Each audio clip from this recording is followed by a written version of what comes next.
내란의 실상을 하나하나 맞춰가는 재판은 지난하지만 역사적 책무입니다.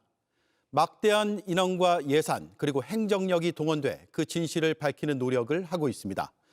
그런데 내란의 핵심 인물로 꼽히는 노상원 씨가 오늘 법정에서 증언을 거부하며 이런 이유를 댔습니다. 귀찮으니까. 마지막까지 최소한의 도리도 하지 않는 모습이었습니다. 그러면서도 본인 변명은 구구절절 내놨습니다.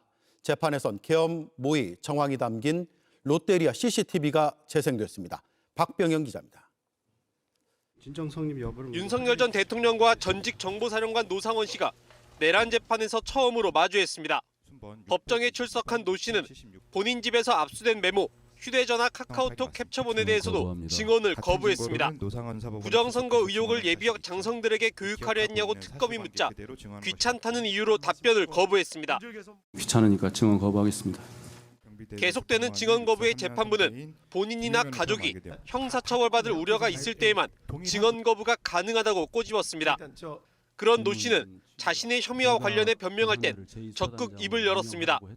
김용현 전 국방부 장관이 비상계엄 전날 건넨 비아폰의 존재를 인정하면서도 애써 의미를 축소하려 합니다. 나중에 이제 전화 왔을 때 보니까 이제 수신이 되는데 내가 걸려고 해보니까 안 되더라고요. 뭐 조직도 같은 것도 안 나오고. 법정에선 노 씨가 김용군 전 정보사 대령에게 서류를 보여주는 장면이 담긴 롯데리아 CCTV 영상이 공개됐습니다. 특검은 비상계엄 선포 전 체포작전과 관련한 행동 지침을 알려준 것 아닌지 의심합니다. 증인이 머리에 무언가 덮어 씌우는 동작을 취하고 김용군도 손을 들어서 비슷한 동작을 보이는데요. 어떤 대화 중에 이런 동작이 나오신 것인가요? 잘 모르겠습니다. 그러면서 지난해 12월 1일 롯데리아 회동 땐 본인도 선관위에 출동하는 요원의 명단을 알지 못했다고 주장했습니다. 문상호 전 정보사령관이 노 씨에게 정보사 요원의 신상 정보를 건넨 혐의로 재판이 진행 중인 것을 의식한 겁니다. 하지만 이 과정에서 노 씨는 문상호 전 사령관과 1대1로 이야기했다. 보안 때문에 그랬다며 선관위 전산실 확보 지시는 인정했습니다. JTBC 박병현입니다. 지금 법정 취재 기자에 따르면 귀찮으니 증언 거부한다라는 노 전 사령관의 이 답이 나오니까 재판부가요. 증언 거부는 본인이나 가족이 형사처벌 받을 수 있을 때 이럴 때는 가능한데 말하기 싫어서라는 이유 때문에 안 된다라고 지적을 했다고 합니다.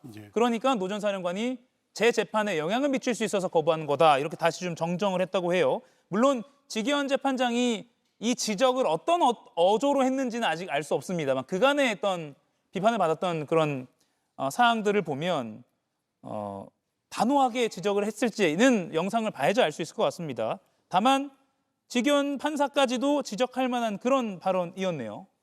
저거는 뭐 저렇게 발언해서 지적하는 것이 아니라 증인이 출석해서 증언을 시작할 때 증언 거부권 고지를 하는 내용입니다. 저것이.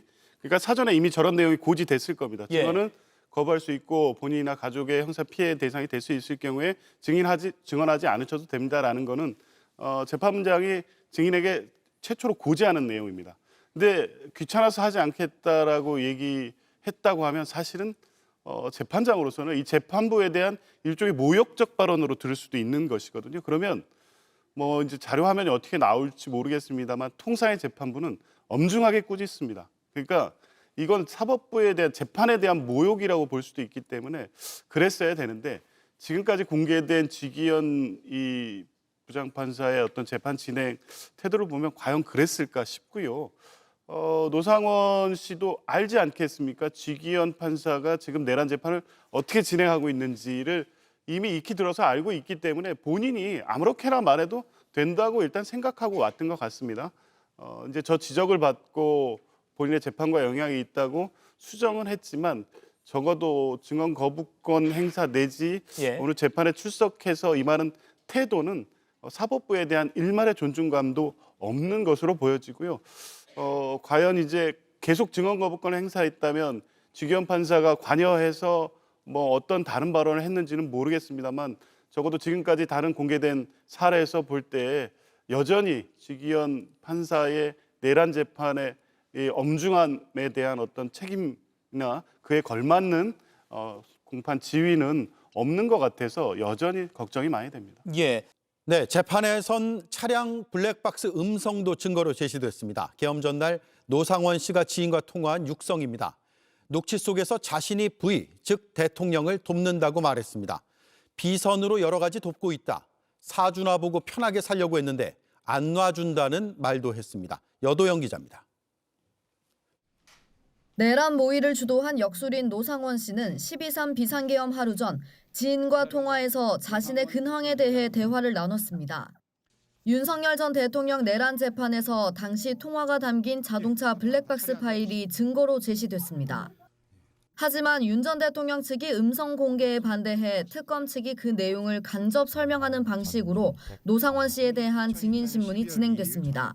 지인과 통화하면서 노 장군님 그 국방 라인에서 근무하세요? 용산 라인에서 근무하세요? 라고 물어보자 증인이 그 며칠 지나면 아시게 될 거예요. 노 씨는 그러면서 대통령을 뜻하는 V를 언급하며 V를 돕고 있다고 답합니다. 뭐 나라가 하도 그래서 이렇게 좀 하여간 복잡한 게 많아요. 그래서 저 같은 경우는 V하고 이렇게 좀 도와드리고 있어요. 이렇게 대답하는데 비상계엄 전날 이 같은 대화가 오갔지만 노 씨는 다음 날 비상계엄이 선포될지 몰랐다고 주장했습니다. 12월 2일 날 밤에 며칠 지나면이면 12월 3일은 아닐 거 아니에요. 12월 3일이면 다음 날이라고 했겠죠. 특검은 그러나 노 씨가 지인과 통화할 때 자신이 비선이란 사실을 털어놨다고 반박했습니다. 여러 가지로 좀 도와드리고 있어요. 비선으로 제가 왜 바빴는지 아실 거예요. 라고 대답합니다.